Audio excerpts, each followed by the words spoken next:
Boa tarde. Vamos nós então para a nossa 12ª aula de número 12 do Partido da Família PSB, uma nova conscientização em Fama. Hoje eu estou um pouco, é a aula que eu estou mais estressado para poder dar essa aula de hoje, para nós falarmos do voto religioso. Por que eu estou meio estressado? Por excesso de informações. Eu acho legal eu dar um currículo disso meu, do que é minha vida, foi minha vida religiosa, do que é minha vida religiosa, para vocês verem a carga que eu tenho de informações para poder falar sobre o voto religioso. Muito bem, minha mãe era filha de Maria. Aos sábados eu estava na religião católica com a minha mãe, terços, festas, festinhas, reuniões do católico. No domingo eu já ia para a igreja luterana presbiteriana do Brasil, que era do meu avô. Então, como meu pai era presbiteriano, logicamente, e minha mãe católica, e nos anos 60, nos anos 50, houve esse casamento. E tudo muito bem. As famílias se alertaram, tudo, né? E com esse convívio, com essas informações, veio a adolescência, eu tendo essas duas opções religiosas, de repente eu quis saber por que eu tive essa carga. Porque logo que minha mãe ficou grávida, eu brinco na minha família, eu já comecei a ouvir versículo bíblico. Dentro da barriga da minha mãe eu já sabia de versículo bíblico, e como eram os protestantes, havia discussões de cada versículo, tal coisa que a Igreja Católica não mantém muito. A Igreja Católica é a reza, aquela coisa toda. Então, eu não tenho desculpa nenhuma de falar que eu não tive princípios religiosos. Eu não tenho desculpa de falar que eu não tive educação religiosa. E foi condensando isso tanto que depois passou a adolescência de adulto, eu fiz a opção de estudar Kardec, porque virou uma coisa enorme dentro de mim, e eu então fui sabendo devagar que era a mediunidade. Então, através da mediunidade, eu estudei 7 anos Allan Kardec no Sarai e no André Luiz na Alfenas, e juntamente fiquei associado aos Rosacruzes, que é também uma seita egípcia que fala do eu, que estuda o eu, né?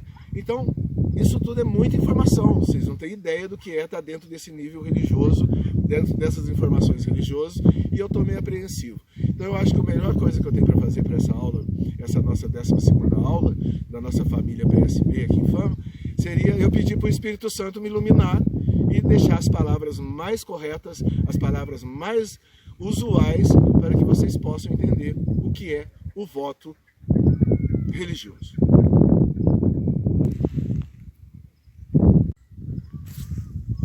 Então nós vamos para o voto religioso.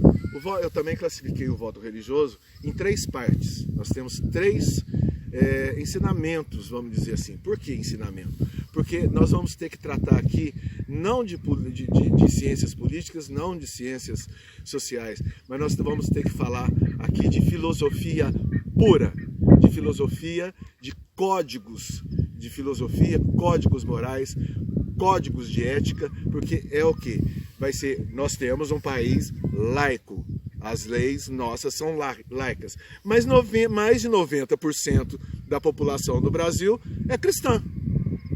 Tem em casa a cruz, ou tem em casa o santo, tem em casa a Bíblia, tem em casa os livros religiosos, e que é o comando ético dentro dos lares, que deveria ser o comando ético dentro dos lares, esses códigos religiosos, que nós vamos então confrontar com os códigos sociais, os códigos políticos. E tenho certeza que todos que vão fazer esses códigos estão nesse fundamento. Inclusive, essa semana, o Marco Aurélio, o excelentíssimo juiz Marco Aurélio, ainda falou: mas como o Bolsonaro quer encher o Supremo Tribunal de luteranos? Peraí. A resposta que eu dei, inclusive eu dei no coisa para ele, foi o seguinte: o senhor é cético para poder estar só dentro das leis laicas? apóstolo, que é o excelentíssimo, tem a sua religião, teve as suas bases religiosas. Todos do Supremo Tribunal, todos da política vieram de uma base religiosa, seja ela qual for. E dentro do Brasil nós temos aí catolicismo, protestantismo, espiritismo, umbandismo, e aí vai. Seitas como a egípcia de Rosa Cruz, outras seitas, etc. Então é uma base que a gente teve na infância, na adolescência, para depois nós irmos confrontar com essas leis da sociedade, com essas leis políticas, né? Então é muito importante a gente ver então essa diferença, mas que ao mesmo tempo elas são concomitantes, porque nós tratamos do quê? De ética, leis laicas, mas leis de ética, leis religiosas, mas leis de ética. Então é preciso a gente estar bem atento a isso. E a primeira pergunta que eu faço para você, eleitor, para você e com o seu voto: você acredita no Espírito Santo? Você sabe que o Espírito Santo é onde toca a alma da gente? Depois de tocado na alma, que nós vamos ver o Espírito que nos conduz, que nós vamos ver a carne que nos conduz. Mas é muito importante você direcionar esse seu pensamento. Vale realmente o santo na sua casa, a cruz na sua casa, a Bíblia na sua casa, todos os ensinamentos e esses fundamentos do Espírito Santo, ele existe em você?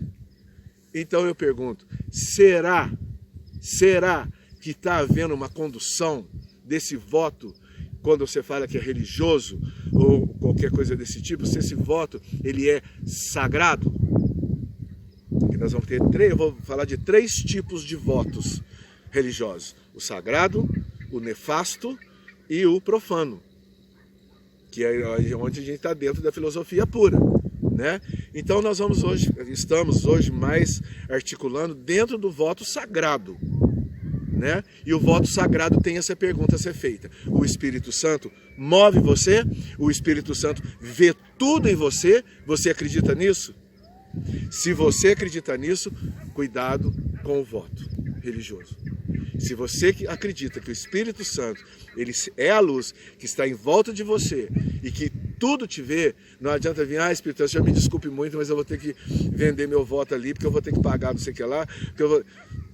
Não é bem assim dentro da ética. Nem da ética laica, que não se pode negociar votos, e muito menos na ética diante de Deus.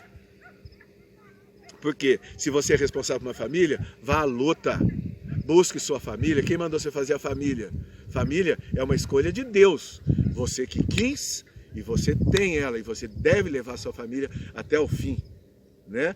Agora, se você acha que pode dar desculpinhas ao Espírito Santo: ô Espírito Santo, eu sou tão fraco, eu estou aqui na terra, então eu vou pegar meu voto, vou fazer alguma coisa com o meu voto. É uma coisa que a gente precisa, então, você precisa entender o que é, então, ser de um voto religioso sagrado para você levar, e eu acho que é o que está mais faltando dentro do país. Afinal de contas, nós somos 92% de cristãos e olha as coisas como estão. Tem qualquer coisa errada com o Espírito Santo. Será que nós estamos mesmo diante do Espírito Santo na hora do nosso voto? Será que é sagrado? Porque se for sagrado, nada irá abalar esse voto. Nada irá abalar. O que vai fazer você ter condições desse voto é toda a sua estrutura de alma, sua estrutura familiar, sua estrutura de conscientização da sua moral e da moral política. Aí seu voto vai ser iluminado, sem problema, mas não duvidem disso. E quando tivermos mais de milhões e milhões de votos iluminados, muita coisa vai mudar nas leis laicas. Muita coisa vai mudar no país. Muita coisa vai mudar no comportamento humano de cada um de nós. Então, cuidado com o teu voto sagrado. Você fica falando: meu voto é sagrado, ninguém quer. Mas será que ele é sagrado diante do Espírito Santo, aquele que está lá no seu travesseiro, aquele que está lá quietinho lá com você? Será que você está, ou você está dando desculpinha para o Espírito Santo? Senhor, me desculpa, é preciso, não sei o que lá, meu voto, então eu preciso disso, preciso daquilo, eu estou passando necessidade, não sei o que lá. busque formas que você não precisa profanar seu voto. Então, dentro da filosofia pura, a gente tem o sagrado, o profano e eu ainda coloco o Mefisto. Isso é dentro das condições, né, de filosofias para a gente poder desenvolver. Então, o voto sagrado, ele é importante e é o mais importante para você diante de Deus. Não se esqueça disso. É o mais importante, é um voto que você está diante de Deus. E você vai dar alguma desculpinha disso, ó, Deus, eu sinto muito, mas eu vou querer aquilo, vai ter que fazer aquilo, vou fazer uma... Então você não está dando um voto sagrado, você está profanando seu voto. Então a aula de hoje é sobre isso, sobre esse sagrado, só para despertar e iluminar você sobre onde está a tua religiosidade. Então nós temos essas coisas, porque hoje, principalmente no Brasil, por que os luteranos que votaram no Bolsonaro? Por que os católicos, não sei... Será que foi o Espírito Santo de cada um, dentro de cada um? Se for, teremos muitas novidades positivas por aí. Se não foi, vamos continuar dentro daquelas questões onde a imoralidade está sendo totalmente divulgada e a imoralidade está sendo totalmente profanada. Certo? Então fica assim, uma boa tarde e pense bem no voto sagrado seu. É diante do Espírito Santo. Obrigado, até a próxima.